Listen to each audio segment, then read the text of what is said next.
¿Cómo están? Bienvenidos a Entrevistas Bio a través de todas nuestras plataformas en YouTube, en TV Cables, también en la señal 26.1 de televisión abierta digital en el caso de la región metropolitana, en Bio TV, Canal 9, Bio Televisión en Concepción. Vamos a hablar hoy de algo que yo sé que a muchos de ustedes que nos están siguiendo, nos están viendo y nos están escuchando, obviamente, les interesa. Tiene que ver con la seguridad. No le vamos a poner un rótulo específico de crimen organizado u otro, sino en concepto general. Y para poder saber cuál es la situación de lo que se pasa o vive en nuestro país, también tenemos que tener una mirada regional y global sobre la seguridad, qué es lo que está pasando. Y para eso, y nos acompaña hoy, se lo vamos a agradecer de inmediato, Ignacio de Lucas Martín. Él es teniente fiscal de la Fiscalía Especial Antidroga de España y coordinador de la Red de Fiscales Antidroga de Iberoamérica. ¿Cómo estás? Muchas gracias por acompañarnos acá en la radio. Muy bien y sobre todo contento de estar aquí con vosotros, contento de estar en Chile. Viene porque usted ha sido invitado al primer workshop sobre seguridad que está organizando el nuevo Centro de Acción y Prevención de Seguridad y Crimen Organizado, CESCRO, de la Facultad de Derecho de la Universidad San Sebastián. Interesante porque hay distintas miradas en un solo lugar para poder escuchar cuál es la realidad o lo que está pasando no solo en Chile, sino en el mundo. Y ahí, Ignacio, quiero partir de inmediato. ¿Cuál es la realidad de Iberoamérica? ¿Qué es lo que está pasando en Iberoamérica para luego aterrizarnos, digamos, puntualmente lo que pasa en Chile? La realidad de Iberoamérica es asimétrica, ¿no? Si me permites la expresión, ¿no? ¿Por qué? Porque pese a que se observan patrones, tendencias que son comunes hasta cierto punto en muchos países y que son desafíos comunes, por tanto, para sus instituciones, luego, en función de cada uno de los países, sus necesidades son distintas, sus prioridades son distintas y la receta para afrontar cualquier respuesta al crimen organizado tiene que ser sensiblemente distinta.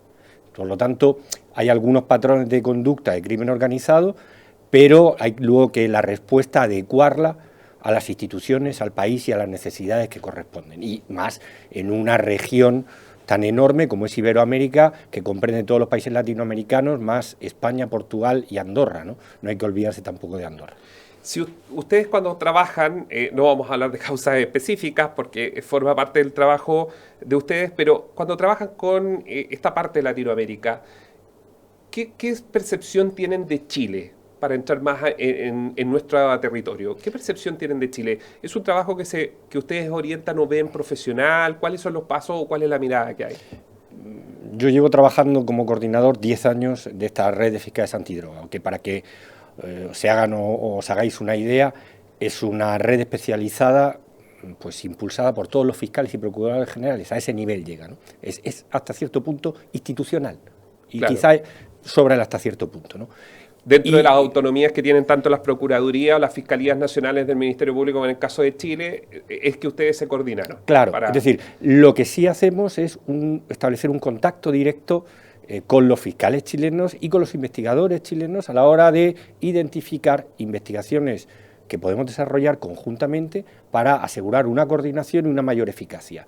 Y se produce un diálogo, yo diría que constante, con los fiscales chilenos antidrogas y con los investigadores correspondientes. Y en ese trabajo que hemos venido realizando, yo le quiero dar el reconocimiento del valor que tiene o que ha tenido la figura de Luis Toledo como director en materia de Fiscalía Antidroga desde el año 2017-18, que es cuando yo lo conocí. ¿Por qué? Porque a partir de ahí hay un cambio, no solamente a nivel Chile, a nivel de la red. Con su trabajo, con su apoyo, hemos conseguido impulsar investigaciones con resultados tangibles. Es decir, no estamos hablando de una aprehensión de droga, estamos hablando de desmantelar organizaciones. Por lo tanto, mi percepción de, en este caso, la Fiscalía de Chile, pero también lo hago extensiva a los investigadores, porque no se puede entender el trabajo de una manera compartimentada. Pues mi, feedback o mi impresión, incluso yo creo que hay criterios o parámetros que evidencian un nivel de eficacia, un nivel de compromiso y un nivel de profesionalidad excelente. Ignacio, y hoy día para poder hacer estas investigaciones de crimen, ya sea crimen organizado, y eso puede ser narcotraficantes o que es lo que principalmente ustedes están orientados a indagar, sino que también trata de personas, contrabando de cigarrillos, pasa mucho en Chile también. ¿Es necesario fortalecer estas colaboraciones institucionales? Porque si no, estamos perdidos. Tienes toda la razón, pero Fíjate que yo creo que lo primero que hay que hacer es fortalecer institucionalmente cada uno de los actores responsables de la investigación y persecución. Si no se fortalece ese pilar, es muy difícil luego trabajar en red. Ya. Es muy difícil trabajar a nivel internacional. Tiene que ver con la credibilidad, básicamente, Absoluto. de esa institución a quien tiene al frente. Total, porque lo que manejamos es una información sensible. Ya. Manejamos una información relacionada con investigaciones con individuos, criminales, tratamos de articular técnicas de investigación que obviamente son intromisiones en, imaginemos, el derecho al secreto de las comunicaciones, por lo tanto, exige un nivel de confianza y de trabajo constante, de forma que yo pueda poner, digamos, en las manos de otro colega de otro país información que para mí es una información importante.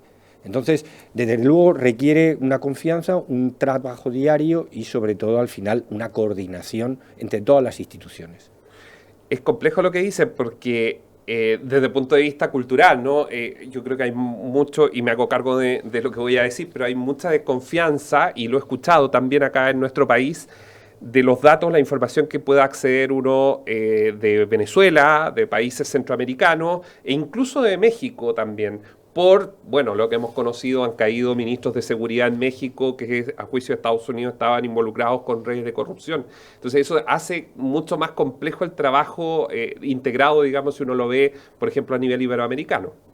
Sí, tienes toda la razón. Lo que ocurre es que yo creo que no podemos dejar de trabajar con determinados países. Hay que buscar dentro de esas fiscalías quiénes son los interlocutores pues confiables, si se puede llamar así, eficaces, profesionales, con quienes trabajar. No se puede aislar, digamos, países o fiscalías por el mero hecho de que en las noticias se reporta una situación que nos hace desconfiar. Al final, el narcotráfico es un problema, y del crimen organizado es un problema de todos. No se puede decir los países importantes son los de origen y los de destino, por ejemplo.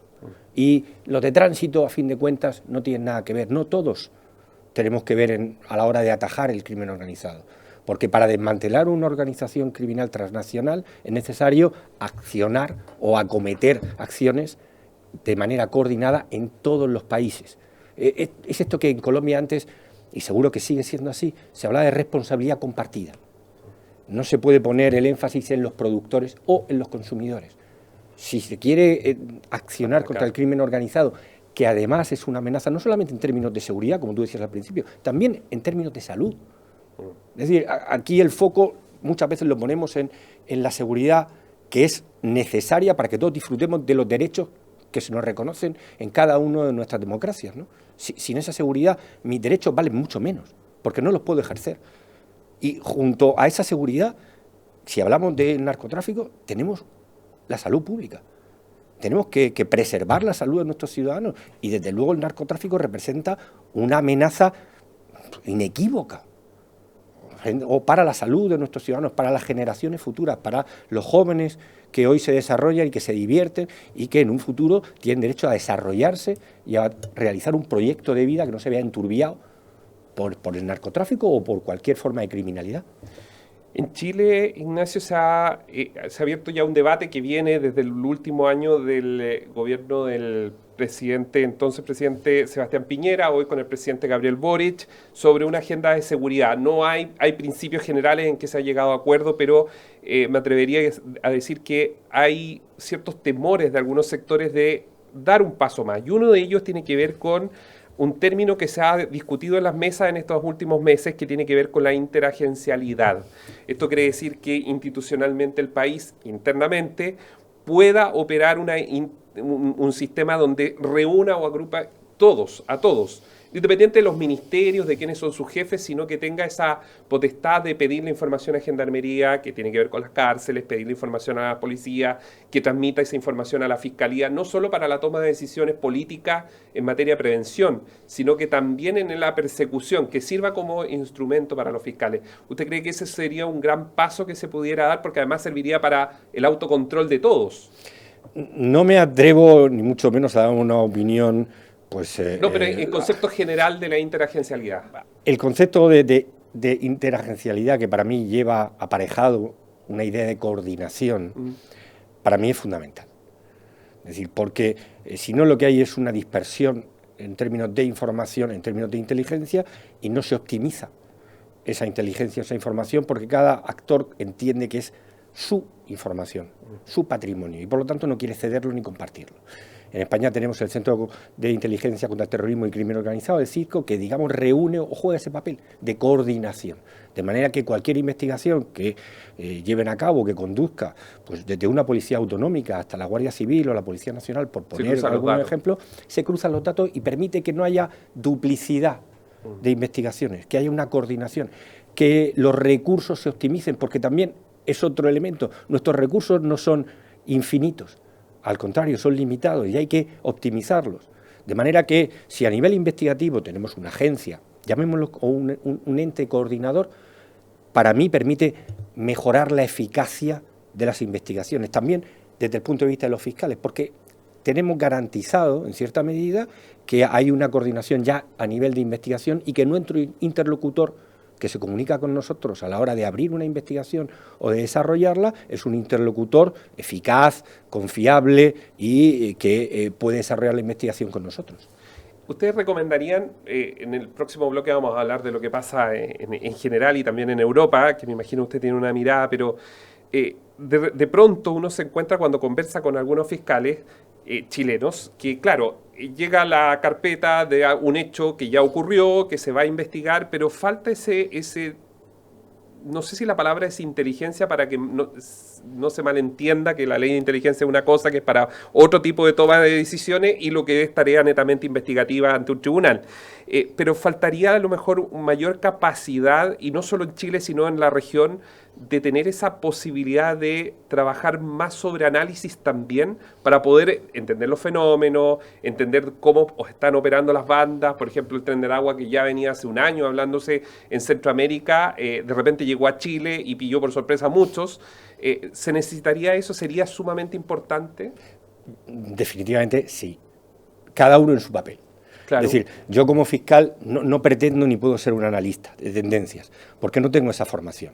A mí me corresponde otro papel, no me puedo poner pues, claro, el traje de analista. Es que bueno el debate, porque en la persecución del fiscal poder tener una visión mucho más amplia de lo que realmente está pasando para que no solo se persiga a este señor puntual, cuando en realidad pertenece a una red mucho más grande que por la falta de información pueda no saber. No sé si me... Sí, totalmente de acuerdo. Es decir, en la medida en que haya instituciones con un nivel de especialización que puedan proveernos a cada uno de los actores involucrados en las distintas etapas de la investigación, de la información necesaria para que uno tenga todos los elementos de juicio a la hora de formular un escrito de acusación o a la hora de pedir una medida cautelar de prisión, ese es un escenario ideal.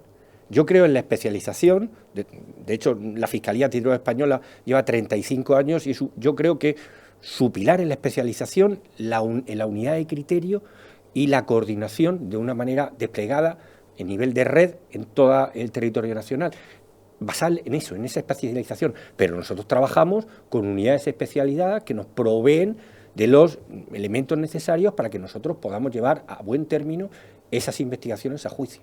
Y permíteme un elemento adicional, no solamente las investigaciones de narcotráfico, porque antes hablabas de distintos delitos, no nos olvidemos del lavado de activos, porque sí, ese es un eje transversal, importantísimo, que cubre todas las manifestaciones del crimen organizado, porque como es lógico, no son organizaciones altruistas, no son organizaciones pues, ONGs. Obviamente hay que atacar la parte lucrativa de este negocio, hay que estrangular las posibilidades que tienen de continuar trabajando y obtener beneficios, ¿no? Y por lo tanto, pero para eso requiere unas unidades especializadas capaces de desarrollar investigaciones patrimoniales eficaces y en un tiempo asequible. Porque otro de los problemas de estas investigaciones patrimoniales es que, como pasa a veces con una madeja, que uno tira el hilo y nunca acaba, ¿no?, de llegar al final. Porque encuentras sociedades, pantallas, encuentras pues eso, todo un entramado claro, tributario que hace absoluto, que estos paraísos fiscales, etcétera, que puedan utilizar. Y eso en el caso español, ¿ustedes tienen acceso rápido a eso o siempre hay una demora en cuanto al análisis? La investigación patrimonial es más compleja, desde mi punto de vista, que el tráfico de drogas. Ahora bien, no podemos disociar, o eso desde luego no puede ser un obstáculo insalvable. ¿Que las investigaciones normalmente corren en tiempos distintos? Sí. y sobre todo cuando ya tienen ramificaciones internacionales, porque uno depende un poco, sin decir un poco, uno depende de la cooperación internacional. Claro. Y a pesar de que hay unos mecanismos de comunicación informal, por ejemplo, las redes fiscales anteriores de Iberoamérica, lo que desarrolla son mecanismos informales de comunicación. De manera que yo contacto con el fiscal chileno y le digo, oye, mira, esta sociedad existe y me puede hacer una primera mirada de la investigación. Por supuesto, luego yo la voy a canalizar formalmente a través de la correspondiente comisión rogatoria y la Unidad de Cooperación Internacional, pero agiliza tiempos y me permite a mí saber si necesito esperar una respuesta o si no hay nada y, por lo tanto, dirijo mi investigación hacia otros derroteros. Vamos a hacer una pausa y al regreso, Ignacio, interesante escucharlo, al regreso vamos a conversar a ver si nos ayuda a un mapeo de Europa. Hace algún tiempo de Chile salió un barco que llevaba tarros con choritos del mar, pero resulta que cuando llegó a un puerto italiano los abrieron y encontraron que era cocaína, venía cocaína. Se llegó el dato, se hizo una investigación, una persecución, en qué parte, fue en alta mar, dónde, o en Chile le metieron la cocaína a estos tarros. Bueno, y ahí surge una pregunta y la voy a dejar planteada. ¿Están en Europa los financistas o simplemente consumidores? Me la responde al regreso.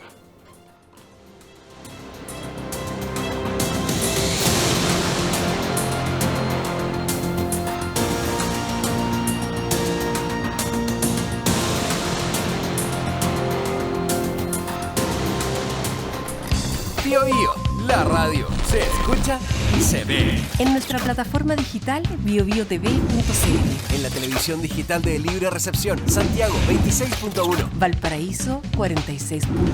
Temuco y Osorno 29.2. En el cable, Mundo, canal 521. Zapping TV, canal 168. Y en Mi Play, canal 62.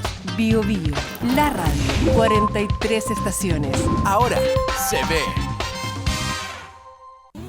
De lunes a viernes, pasada las 10, continúa tu mañana con el Expreso Bio Bio. Lo que está pasando y los temas más relevantes los conocemos y escuchamos al instante. Acompáñate y viaja junto a nosotros. Expreso Bio Bio.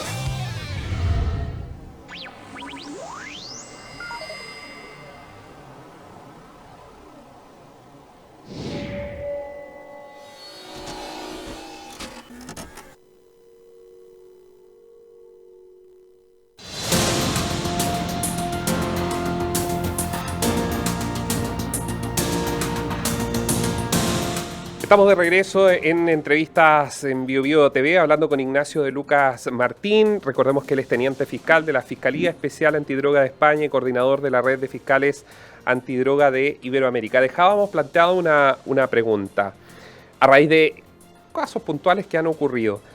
¿Dónde estarán los financistas? ¿Quiénes son los cerebros que ponen la plata? ¿Es un narco en México, en el Valle del Cauca y en Colombia?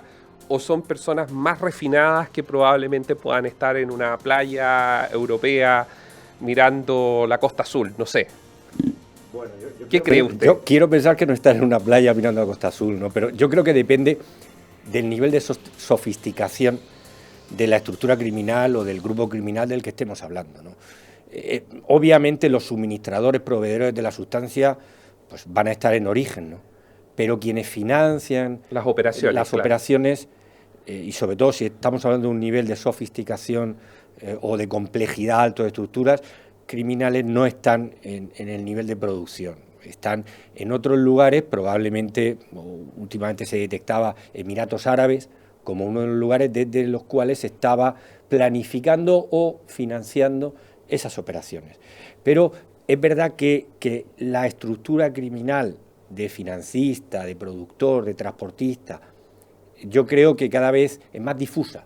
Es decir, son pequeñas células que en ocasiones se asocian, pero que no comparten de una manera, no tienen un nivel de exclusividad. O sea, lo que me quiere decir es que, y nos quiere contar, no es como hoy día, no es igual como los 80 o los 90 con Pablo Escobar o con otros capos mexicanos o colombianos que tenían ruta, ya sea aérea, el señor de los cielos o el señor de no sé dónde que pasaba con un submarino comprado en Estados Unidos. Hoy día son muchas más las rutas. Sí, ¿Y eso tiene que ver con las tecnologías? ¿La internet? El crimen organizado, por su propia naturaleza, va mutando. Muta. porque tiene que evitar que los investigadores, los fiscales, los jueces desmantelen la organización. Por lo tanto, tiene que ir cambiando constantemente como un desafío constante para los estados. Y por lo tanto, la ruta que hoy se establece y que funciona, desde el momento en que haya aprehensiones en puertos o en distintos lugares, desaparece y cambia a otra ruta que probablemente no sea ni siquiera comercialmente lógica, porque sigue el flujo para mantener el claro, en posición, porque a lo mejor el transporte es absolutamente, desde el punto de vista comercial, antieconómico. Hay una ruta más directa, pero claro, de esa forma el negocio final para poder buscar otras alternativas. Rutas, sustancias, actores. Hoy yo colaboro contigo en el transporte, pero mañana me ofrecen otra operación y yo me marcho y colaboro con otra operación y con otro entramado criminal. El intermediario, que es un papel bien importante, que lo único que hace es, que no es poca cosa, es rescatar, entre comillas, un contenedor en el puerto de Amberes. Y si tú al intermediario le dices, oye, que llegó otro contenedor al puerto de Valencia en España, ¿conoces a alguien? No te preocupes, que yo te voy a buscar un grupo que sea capaz de rescatar la droga de ese contenedor. Es decir, esa persona que pone en contacto a miembros de distintas entramados, no me atrevo a decir organizaciones, porque yo creo que hoy por hoy se habla más de entramados criminales de alto impacto, porque el concepto de organización es un concepto que ha evolucionado, ya la permanencia y la estabilidad es mucho más relativa. Y en este mismo orden, los cuerpos legales de que los acompañan a ustedes, porque finalmente ustedes tienen una pauta que son, en el caso chileno, el Código Penal, las sanciones, la Ley 20.000, que es el caso chileno de drogas, que permite esto y esto y esto. ¿No se moderniza junto con la delincuencia? ¿Ese es un problema para ustedes como investigadores? Cuesta mucho más. Es decir, yo creo que hay 3 desafíos, si me lo permites. Uno, institucional. Invertir en institucionalidad. Siempre con una cultura de legalidad, ¿no? Regido por ese principio máximo. Institucionalidad, que las instituciones sean más fuertes, más sólidas. Que la corrupción no penetre las instituciones. Un segundo elemento es un modelo de investigación actualizado, no basado en una forma de delincuencia que ya ha dejado de operar y que por lo tanto se revela ineficaz. Y en ese sentido, las leyes nos tienen que proveer de esas herramientas de investigación adecuadas a las necesidades que hoy se plantean. Hoy pues las comunicaciones han evolucionado. Yo recuerdo cuando empecé hace 15 años en la Fiscalía Antidroga, casi todas nuestras investigaciones empezaban con las intervenciones telefónicas, escuchando a, entre comillas, los criminales hablar. Hoy no hablan por teléfono. Entonces hay que tratar de identificar de qué forma podemos encontrar mecanismos de investigación que sean capaces de penetrar en esas organizaciones criminales y en desmantelarlas, claro, y suministrar la prueba suficiente para acudir a juicio. ¿En qué paso de todo este proceso está España? ¿Puede ser un ejemplo de repente para mirar? A veces es bueno observar, culturalmente son más parecidos, digamos, a diferencia de los italianos u otros. ¿Se puede mirar el modelo español? ¿Qué cree usted? En algunas cosas sí, en otras no. Es decir, si vosotros me preguntáis a nivel, digamos, de la institución que tiene como obligación la Fiscalía Especial Antidroga, creo que la Fiscalía Especial Antidroga, y por supuesto siempre está en un camino de mejorar, de incrementar su eficacia. Tenemos una fiscal jefa nueva desde el año pasado y estamos tratando de encontrar aquellos espacios en los que puede mejorar, puede resultar más eficaz a la hora de llevar las investigaciones a juicio. En otros elementos, pues, por ejemplo en España el sistema acusatorio no está implementado y por lo tanto los jueces de instrucción, desde el punto de vista por mandato legal, son quienes tienen atribuida la dirección de la investigación. En ese sentido, miramos a Chile como un país donde la Fiscalía, el director de la investigación es el fiscal.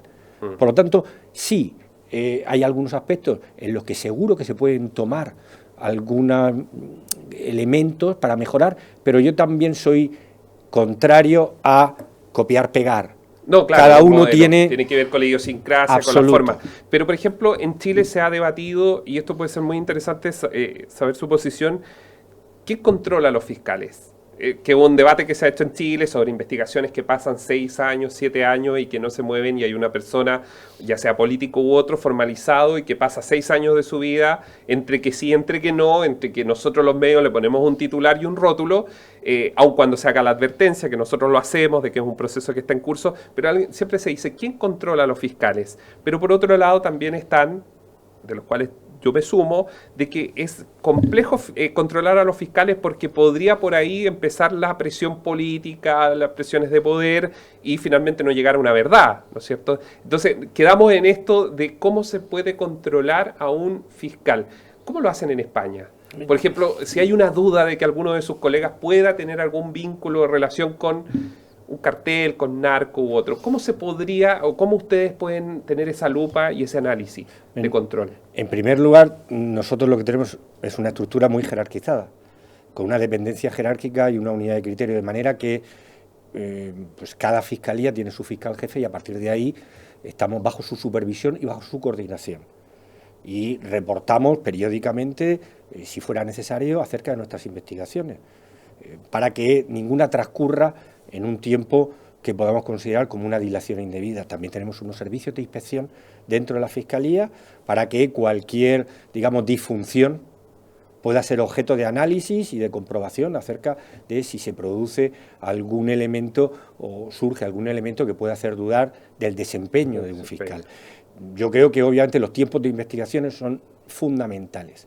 También hay que considerar las diferencias entre investigaciones complejas, que son las que, digamos, se abordan relativas al crimen organizado o incluso al lavado de activos, de aquellas que son investigaciones, pues digamos, tradicionales o que se alejan de la complejidad del crimen organizado y, por lo tanto, aplicar el mismo criterio a todas es discriminatorio. Hay que tratar de manera distinta lo que es distinto. Claro. Y en el entendido de Iberoamérica, si usted tuviera que poner una tabla de posicionamiento, ¿Chile está más cerca, digamos, de los países que tienen más desarrollo en esta materia, institucionalmente? Por mi experiencia, desde luego. Pero también mi experiencia se basa en las investigaciones que yo he podido compartir. En el trabajo bilateral. Efectivamente, que he podido compartir con los fiscales de Chile, con los investigadores de Chile. Honestamente, creo que el nivel en ese sentido es muy alto y que está muy por encima de la media.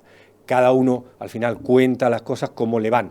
A mí me ha ido muy bien trabajar con la Fiscalía de Chile y creo que hay resultados tangibles, más allá de mi opinión o mi sensibilidad personal. Claro, los números. Los números, los resultados. Es decir, no simplemente pues, el trato personal o una comunicación, no. Ser capaces de desmantelar un entramado criminal que opera entre Chile y España, sí. Entregas controladas con Chile, desde luego. Nivel de proactividad desde Chile para, oye Ignacio, vamos a intentar montar una investigación que creemos que tiene un vínculo con España, por supuesto. Por lo tanto, dentro de que cada caso es distinto, y habrá quien me puede decir, bueno, pues la Fiscalía Antidroga es distinta de otras especialidades en Chile, yo puedo hablar en ese sentido de los fiscales con los que yo he trabajado, de los investigadores con los que yo he trabajado, de la Unidad de Cooperación Internacional de la Fiscalía de Chile. Y solo puedo hablar bien, incluso muy bien, de todos ellos. Interesante, porque tiene que ver con las relaciones institucionales, más que sabemos que hay buenas relaciones entre el Reino de España, el gobierno español y Chile, evidentemente, pero que las relaciones sean fluidas entre instituciones se genera, digamos, un solo nivel de trabajo, y eso es lo más importante. Hay un nivel de respuesta inmediata. Claro. Inmediato sin tanta burocracia que la diplomacia muchas veces la tiene. Hoy a mañana somos capaces de poner en marcha una entrega controlada. Imagínense que hubiera un pasajero que llevara droga entre Santiago y Madrid y que por lo tanto los tiempos de respuesta necesitan ser muy ágiles, muy rápidos. Somos capaces de hacerlo. Ignacio, muchas gracias por acompañarnos acá en los estudios de BioBio TV. Muchas gracias a vosotros. Y ustedes quedan cordialmente invitados, también pueden comentar a través de todas nuestras plataformas esta conversación, algo interesante, algo que está en boga, por cierto, en nuestro país. Que estén bien, hasta una próxima.